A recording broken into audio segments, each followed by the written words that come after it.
Hello, and welcome to the Arizona Civics Podcast. In this podcast, we will share our journey of sustaining Arizona's interest in reforms to civics by collaborating with civic educators in our state and nationwide. This important work is being spearheaded by the Center for American Civics at Arizona State University.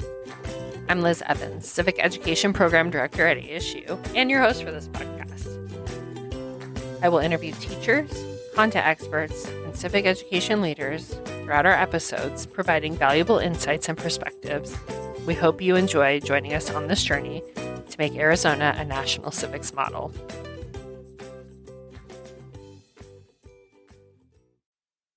All right, welcome back, everyone. So this is season 2 of the Rebuilding Arizona Civics podcast, and I'm excited because today I'm joined by my colleague, Jeff Davis. And we're just going to kind of do like a get to know you for both of us, because I realized you heard my voice a lot last year, but probably don't know who I am and didn't know that there are actually 2 civic education program directors. So for the very first time on the podcast, I would like to welcome Jeff Davis. And Jeff, I'm going to have you introduce yourself. Well, hello, Liz, and hello, everyone. I am Jeff Davis, and I've been in this position at ASU for about 8 months now. I started here in December. Prior to this, I was a social studies teacher at Mountain View High School in the Mesa School District for about 17 and a half years. It was the first job that I took out of college. I went to Arizona State, got my bachelor's in secondary education for social studies, later got a master's in secondary education from Northern Arizona University. And my first job out of college was at Mountain View, and I was happy there. I loved it. I taught all manner of social studies there, government, economics, European history, comparative politics, sometimes U.S. history and world history. So a variety of things I did during my time there. I coached the Model United Nations team for about 12 years, had a lot of fun with those kids, and still miss doing all of that. So when it came to this position, I was never looking to leave the classroom. I wasn't, hoping to get out. I loved my job and I loved the school that I was at and everything that I was doing there. But the opportunity to make a difference in classrooms beyond my own through this role at ASU, and to do it at my alma mater. I'm a proud Sun Devil, and I love to wear my maroon and gold. So the opportunity to do it at ASU was just too good to pass up, and I'm excited to be here. And it's come with the wonderful side benefits of working with wonderful people like my colleague Liz here, and the rest of our team at CPTL, and getting exposed to hear from all the professors that we have in our school department here of the School of Civic and Economic Thought and Leadership, and they just have all kinds of interesting things that we get to sit in on and learn every once in a while, and that's been a great side benefit of this job too. So that's me. Liz, why don't you introduce yourself and what was your background? How did you get into teaching, and where has your career taken you? So my path is kind of similar to yours, but also very different. I actually graduated from NAU with a bachelor's in elementary education and teaching, emphasis in early childhood education. And then I got a job teaching 8th grade social studies because I had enough credits, and I loved it. I absolutely loved it. I also taught a couple sections of English, and I taught 8th grade for 11 years in the Gilbert School District. Was able to open a school during that time, got my national board certification in social studies and history. And then after year 11, I made the decision to move to Chandler and teach at a high school. And at the high school, I taught AP government, AP US history for a year, US history, government, and then got bamboozled back into the middle grades teaching our accelerated middle school 8th graders, and I really, really loved it. And a lot like you, I did not hate my job. I happened to get a job at the Bill of Rights Institute as a program manager right as the pandemic was beginning. So it was very interesting to leave teaching in 2020 and go on to something where, the nation's kind of at a standstill and teachers are at a standstill. Uh-huh. I really loved my job there. I really love the people I work with, but kind of like you, the job at ASU came up. As much as I love teaching, I really love helping teachers. That is where my joy lies. And, when I was leaving Bill of Rights Institute, I was telling a couple of people, I love my job here, but I want to help the teachers in Arizona specifically. Mm. I did not go to ASU, but my husband did. So I have no like allegiances football wise. Basketball, yes, because my cousin played. But I am an honorary Sun Devil, maybe since I work here now with you. So yeah, I think the cool thing with both of us is we were both in the classroom. I was in the classroom 17 years. And so we know what it's like, to be a teacher and to have Definitely. these experiences. And I think that that's one of the things that makes us both unique in our position is that we have firsthand experience of what's going to help teachers. Yeah. So for both of us, then, we both have a goal, to help teachers in civic education in Arizona, but you and I are approaching it in very different ways. So I was lucky enough this month to go to a workshop that Jeff put on with one of our professors, Professor Luke Perez, and I I told Jeff after, like I just get so excited because there were so many teachers there. They got to learn. So can you kind of, Yeah. explain this workshop method that you have going on? Absolutely. Yeah. It's one of the this is what attracted me to this position when I was going through the interview and application process and talking to the directors here who were starting this whole rollout of educating for American democracy. What they talked to me about doing was teacher professional development workshops. They had some generous private foundation funding that was going to allow them to stage professional development workshops, and they wanted the expertise of a teacher who had actually been in the classroom and had gone through a lot of professional development in their career to guide that. Because I think, wisely they thought that that was going to make for the best experience for the teachers they were going to be inviting to these experiences. So as they explained it to me, they had a budget to provide some resources to teachers. This educating for American democracy stuff was really high quality lesson plans and assessments, and the roadmap was very well thought out. So I could see all of that, and they started asking me questions in the interview about, what kinds of things I enjoyed from professional development workshops myself, and I said, well, I always wanted to get two things when I went to a professional development, or one of two things. I either wanted to come out with some new content knowledge, content expertise of some kind that I could apply in what I was going to be teaching, or at least that I would find very interesting. That would be, kind of new knowledge for me. I either wanted that, or I wanted ready to go, easy to use, applicable classroom materials, lesson plans, assessments, et cetera, to just walk out and then come straight to my room with. The kinds of things that would make my job more interesting, easier, and make my students' experience in the classroom easier and more interesting as well. So as they laid this out, I told them that they said that we were going to have a lot of freedom to design what this workshop looked like and meet those goals.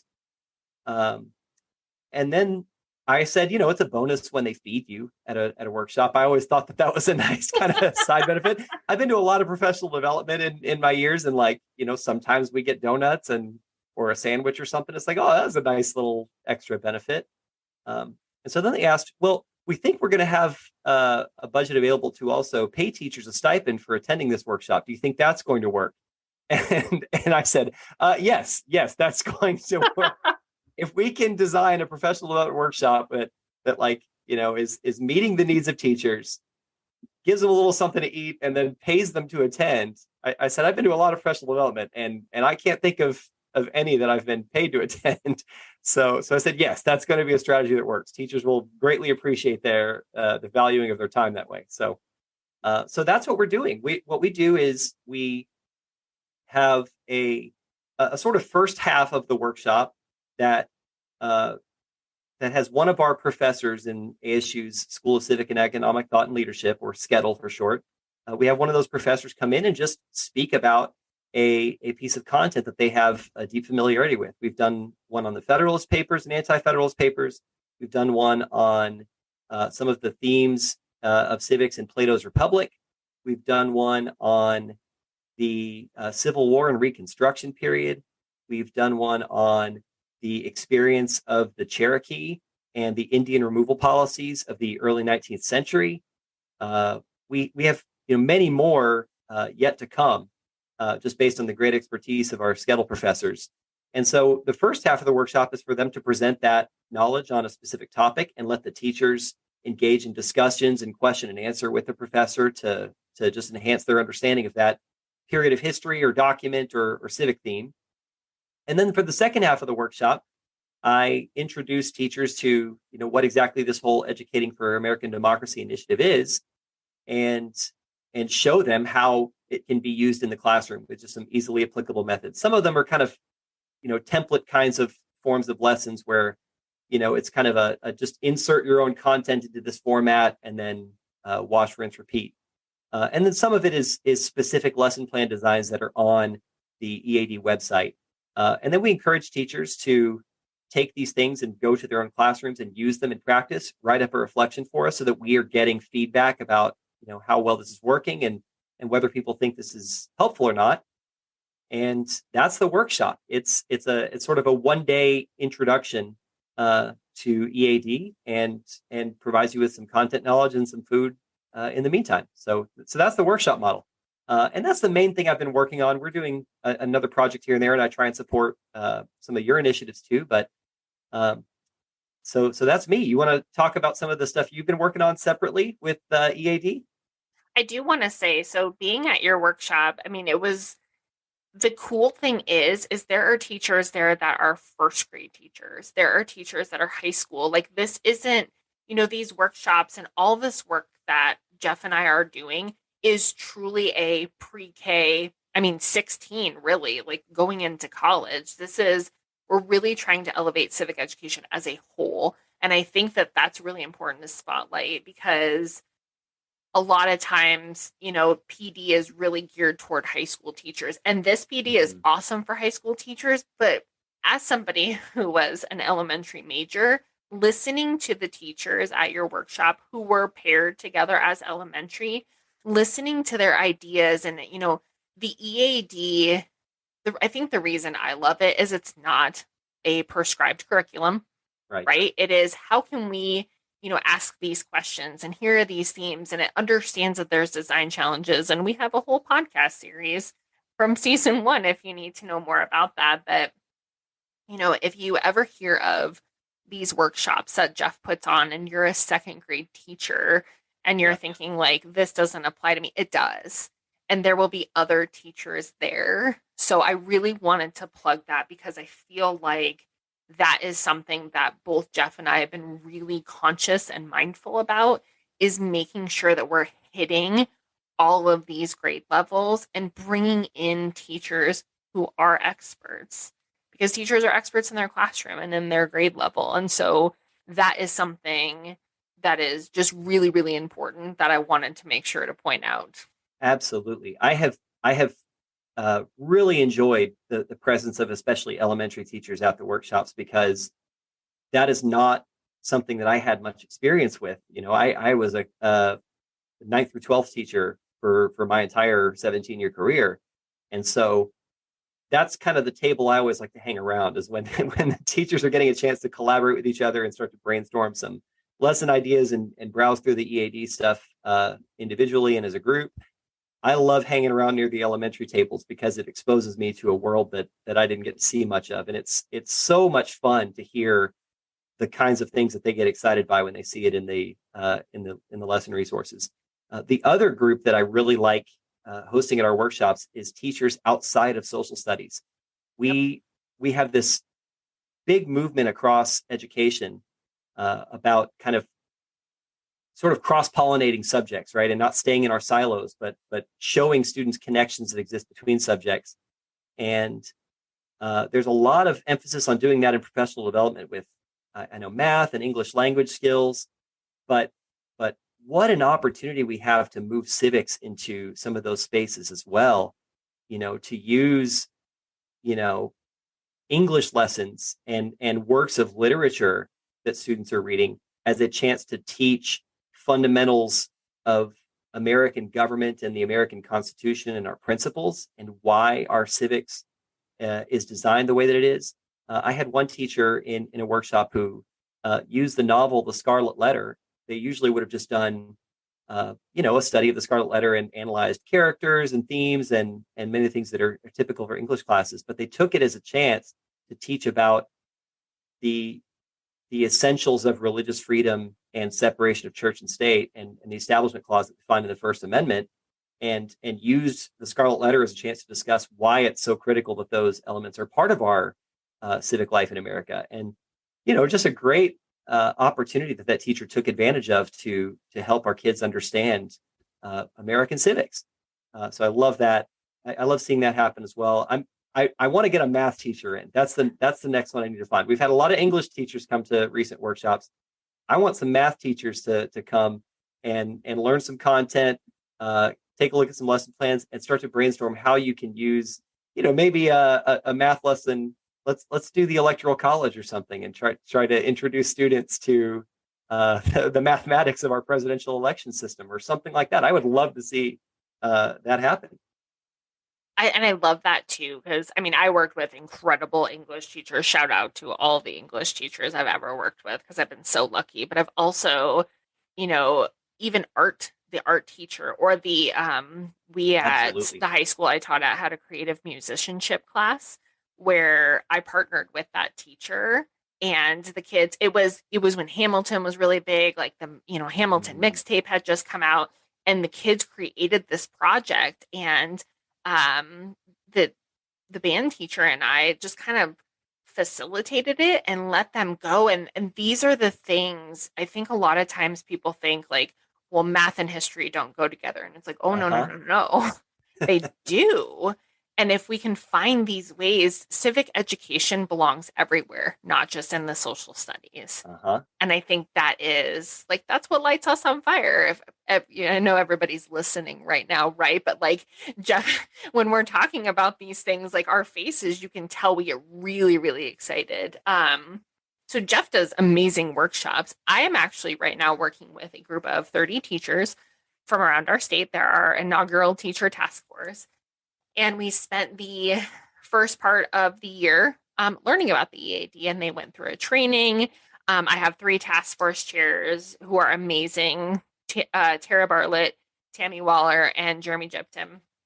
And they did a lot of teaching. They've been on the podcast, and now what the teachers are doing is they're really invested in this summer work, where they get to take everything they learned and elevate lessons that they have.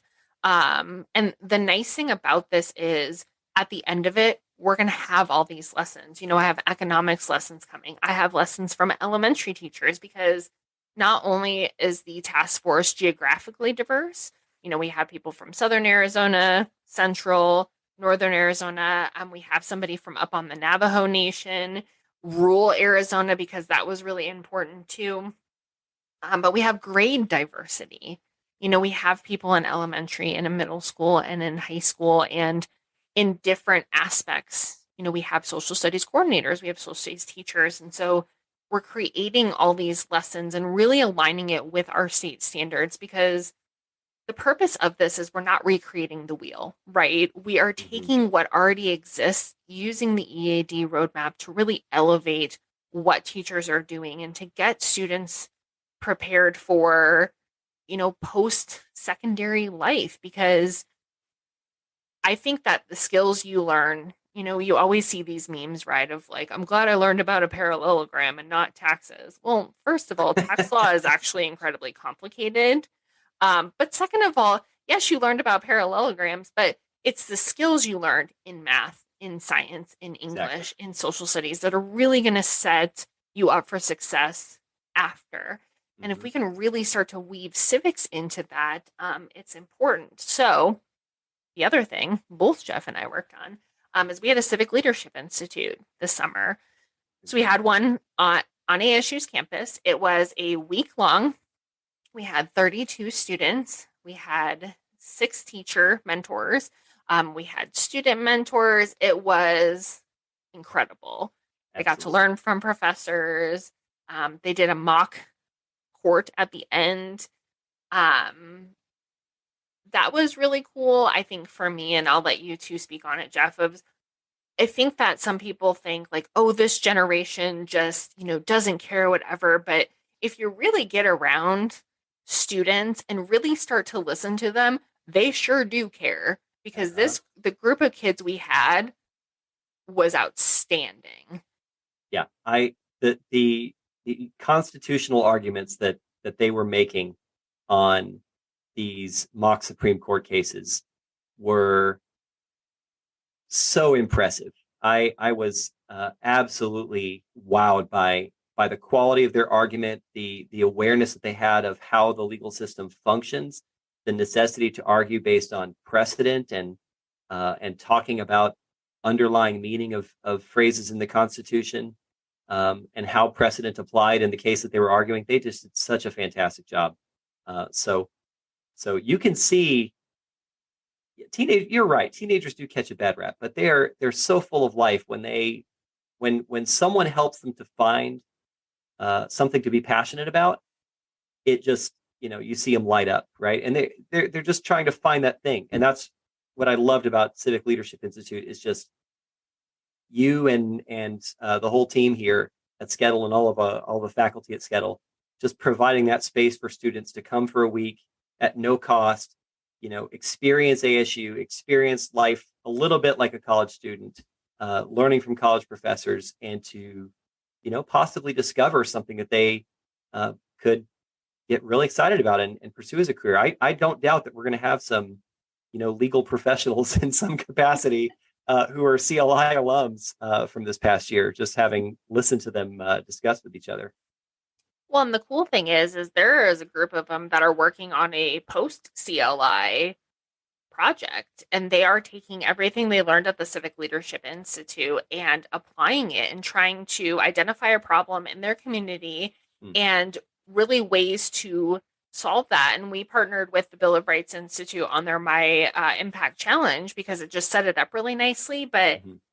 they're currently working on it, but I get to see the things they're working on, and I can't wait to share all this stuff on our website at Uh, rebuildingazcivics.com. Because it is, you're right. Kids get a bad rap until they have somebody who can help spark that interest in them, whether they're solving a small problem in their community or a problem in their town or their city or their state or even nationally, right? This mhm, generation, if you go on to social media, there are young people doing incredible things with a platform. mhm. And I think that that is, something that the Civic Leadership Institute helped kids. We also then, Jeff got to go down to Tucson, I got to go up to Flagstaff. We also then did one for teachers. And that one, you know, I had elementary teachers, I had an English teacher. That one was really cool too, because we gave them, besides the residency at ASU, right, the same experience that the kids had. And that was really powerful for teachers. So do you want to talk about a little bit about Tucson and kind of how that, because we're hoping to continue to do them. Yeah, definitely. It was just a wonderful event. We had 8 incredible teachers. It was a small group that we got from a couple from the Valley and many others from Southern Arizona who came to Tucson. We stayed at a hotel right near the U of A campus for 5 days, and we had the same CLI, the Civic Leadership Institute experience. We had the same ASU faculty come down, and they talked about uh, basic fundamentals of the Constitution, federalism, the various civil liberties contained in the amendments, including the right to bear arms, freedom of speech, criminal protections, equal protection clause, and just laid out all kinds of great content for the teachers in these hour and a half sessions at a time. The teachers loved the interactions with the professors. They felt like they were learning a ton of stuff they could take right back to their classrooms for it.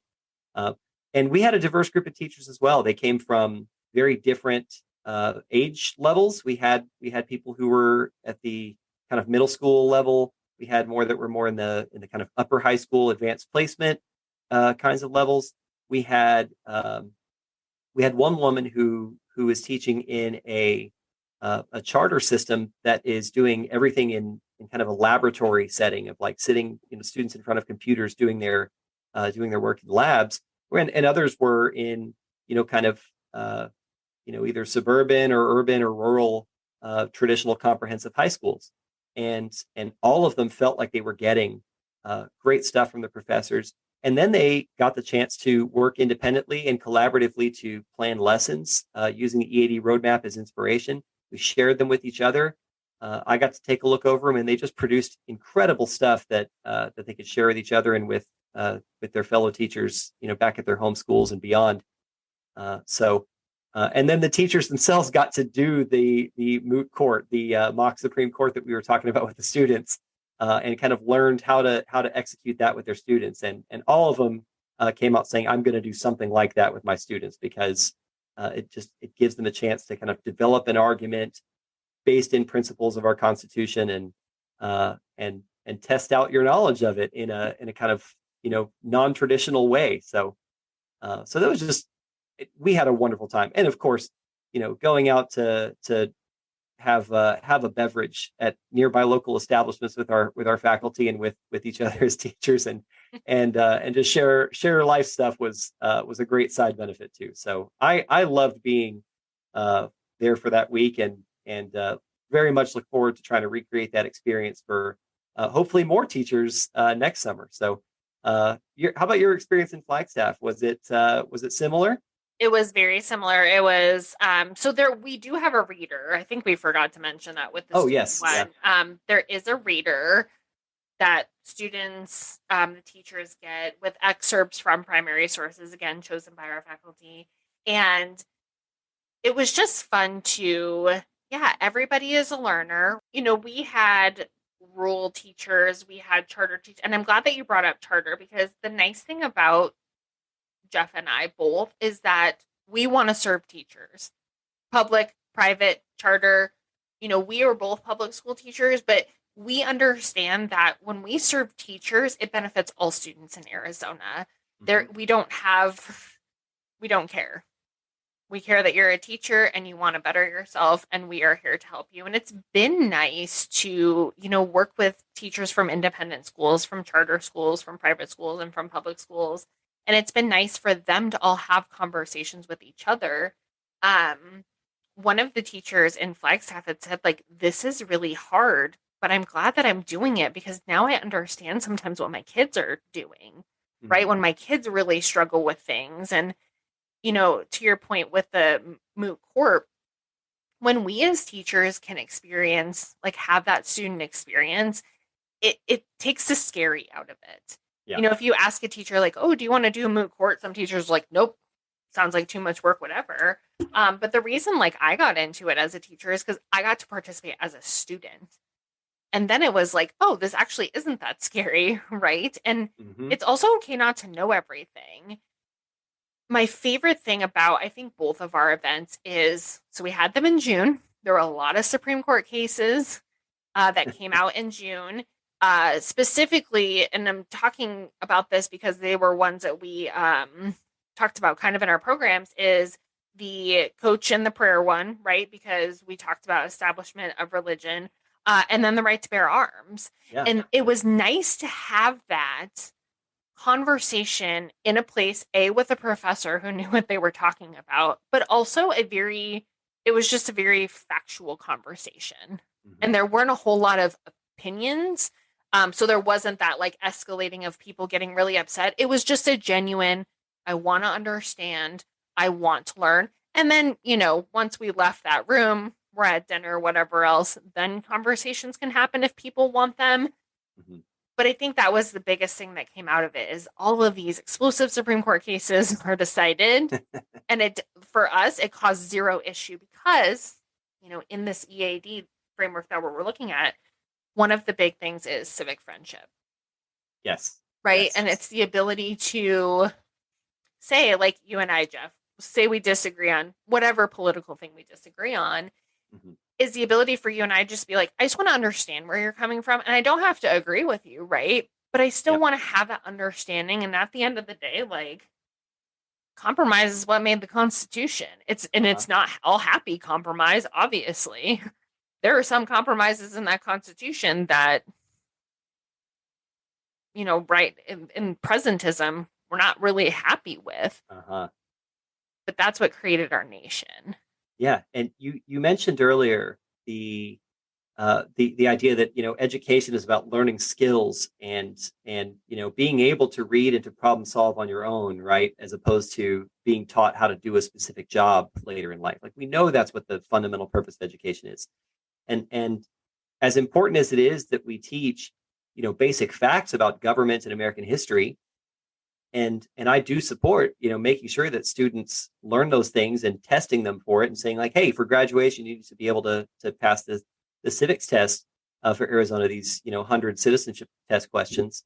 Those are great things, but we can't lose in that the need for kids to learn the kind of skills of civic dispositions, right? Of like what actually sustains democracy is not just knowing those facts, but that kind of disposition you talked about of civic friendship and willingness to listen to those who disagree with you, and come from a place of seeking to understand it before you seek to make the case against whatever it is that they may be arguing that you disagree with, um, and also being willing to accept the disagreement and say that it's okay that the disagreement exists, and that doesn't mean our conversation with each other or our friendship with each other has to be over as a result of that. We have a real opportunity in those K through 12 years to teach kids that disposition and to make it safe in the presence of a teacher and your classmates to talk through things and to do it in a reasonable and logical way that seeks to hear and understand and listen to each other, without animosity towards one another, that can set the stage for them to do that as adults, because there just aren't a lot of places in adult life that are modeling that for people anymore. And the incentives all seem to be to get people to say the most incendiary thing to draw the most attention, in in the media landscape we live in now, that people get their political information from. And it's one thing too, I think, and I think we've talked about this just like in our regular conversations, right? Is that by listening to other people, you learn stuff. Like I Yeah. feel like I'm a pretty smart person, but even listening to the professors or listening to the teachers, I learned something new, and it's okay to change your mind. It's Hmm. okay to say, wow, Hmm. 5 years ago I thought this, but now because I have more information or I was able to, talk to people about it, I now think this, and thoughts evolve. And I Yes. sometimes I think with social media too, right? People are like, "Well, 5 years ago you said this." Okay, well, we're we're allowed Yeah. to grow, and that's really, with the EAD, and I think with the work that we do is we want to help teachers facilitate that growth in their classroom. And Yes. you know, we're not I've said this so many times, I feel like a broken record. We're not teaching them what to think. We're teaching them how to think. So Hmm. that when they leave our classrooms, right, they're going out into the world and they're writing letters to the editor, or when they're voting, or when they're talking to their neighbors, it is Yes. really these productive conversations. And like you said, sometimes you're going to be like, all right, well, we're just disagree. Maybe we'll pick this up at another time, and maybe we won't, but attacking the idea and not the person, right? This doesn't Absolutely. have to end our friendship. There are some, Yeah. and to be fair, there are some things in life, right, that when people have an opposing opinion, it is actually just detrimental for you to continue a relationship. And that is the difference in people. We all Hmm. have different experiences. We all have different morals, and that's something that's okay. But really, what we're advocating is, for the most part, let's try to either find a common ground or just find a way to continue the conversation at some point. definitely. So I did want to ask you about one more thing because Oh, I think this is going to be of great interest to the teachers of Arizona. You part of your work I know is constructing a website right now, and I'm wondering if you're willing to share just some of the vision for what you're hoping to be including in that website once we have it as a finished product to share with the world. yeah. So Jeff has been on the other side of this because I'll get really excited about something and I just like am like 1,000 miles a minute, right? Like my task list starts, whatever. So our website is rebuildingazcivics.com. And really what it started as was a place to share the task force work. We want a place to put all these lessons, our podcast resources, because for me, it's really important that Arizona teachers drive this. And I think that Jeff and I very much share this vision, right? Uh-huh. Arizona teachers driving this change in Arizona education. And it's evolving because Jeff is getting all these really amazing lessons from teachers, right? We're building. I think I didn't realize how fast this is going to grow. And I don't know how you feel, Jeff, but I feel like right now we have hundreds of lessons that are specifically for Arizona standards, again, made by Arizona teachers Uh-huh. for Arizona teachers. And so there's going to be, once we get this really rolling, because I'd like to say our center, so we have our School of Civic and Economic Thought and Leadership. We are a center. So Jeff and I are the only two Civic Education Program Directors. We have Dylan, who works with our veteran programs. We Mhm. have our assistant director, Susan. We have our business operations specialist, Gabby. And then our leaders, Lucian and Adam. And that's our center right now. Like Mhm. we're not a huge operation. So over the next couple months, really the hope is to expand this website and to really make it a resource for Arizona teachers. And I mean, really, what any teacher who wants it, right? Because we're going to get these elementary lessons, or because we're going to get these EAD ready lessons for economics, or for world history, or for human geography, or maybe someday, like you said, for math and science and English. I Mhm. mean, you know, it is really important to me to create a place where people can go and grab a lesson that's, going to work really, really well in their classroom and try these EAD lessons and start to dig in. So, you know, Jeff and I have talked about just different ways we want to expand this. And so we hope you check it out. It's going to be really fun once, once we kind of get this developed. Uh-huh. So yeah, I'm really excited about the website. I'm excited about the podcast this season. But we are going to have an episode on Justice O'Connor with Sarah Suggs, who is the president of the Sandra O'Connor Institute. We're hoping to line up some more famous Arizonans, but we're also going to talk to my favorite guests, teachers.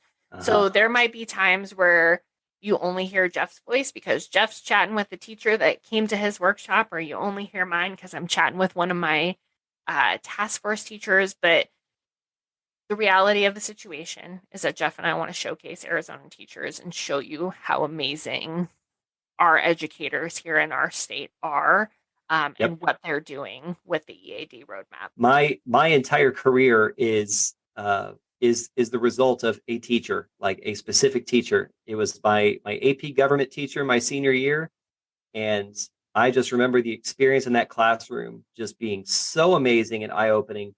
I came to care so deeply about politics and my own understanding of it as a citizen and my own desire to make a difference in it. Um, and and just kind of said to myself while I was in her classroom, how do I recreate this exact, lifestyle, right? I love being in this classroom so much. What do I do to make this, my life too, right? And so I asked her, like, can I be a student teacher for you, because I just want to learn to do what you did, and to recreate it. And so that's what happened. I went to ASU for 4 years. I came back and I student taught for that same teacher, and then she helped to get me hired at that high school the next year afterward. And I had a great long career at that school, um, and have had this opportunity here at ASU. So shout out to Mrs. Reese at Mountain View High School for for all of that. And I just want to say, like, that's the difference that you guys who are still in the classroom out there are making. Um, the resources that are out there, the lesson plan designs, the assessments, like the laws and policies and standards, they only go so far. At the end of the day, what really makes the difference is the artist in the classroom, those great teachers who are caring about kids and showing them what really matters in their education, and inspiring passion. And you won't get everybody, but somebody's going to hear you, and it's going to make a difference to somebody. So just keep doing what you're doing. I know the last couple of years with the pandemic have been just some of the most difficult years to be an educator, but those of you who stuck it out and are still doing great work there, like, you're making a difference, and you really do matter. Yes. And we, again, Jeff and I are doing everything we can. There's stipends for Jeff's workshops, there's stipends for working with me, because we understand how valuable teachers' time is. And we want to make sure we hit that. So shout out to Miss Reese, because you affected one student who is now affecting hundreds of teachers. I mean, it's a domino effect, right? Like, this is, you're right. And for me, it wasn't specifically a teacher, it was all the teachers I worked with. Because, little Liz coming out of college, I'd never taught a social studies class, and I had some of the most incredible teacher mentors, and still do. That's great. And so I think, yeah, our experiences are just really great. And thanks for being a guest, and thanks for being a co-host, and thanks for being a great colleague. I feel it was wonderful to be here with you and to do this. It's I know we've talked a lot about all these things, together, and it's nice to be able to do this more formally like this. So yeah, I'm looking forward to hearing everything else that this season of podcasts has in store. It's going to be a good season. Thanks, Jeff.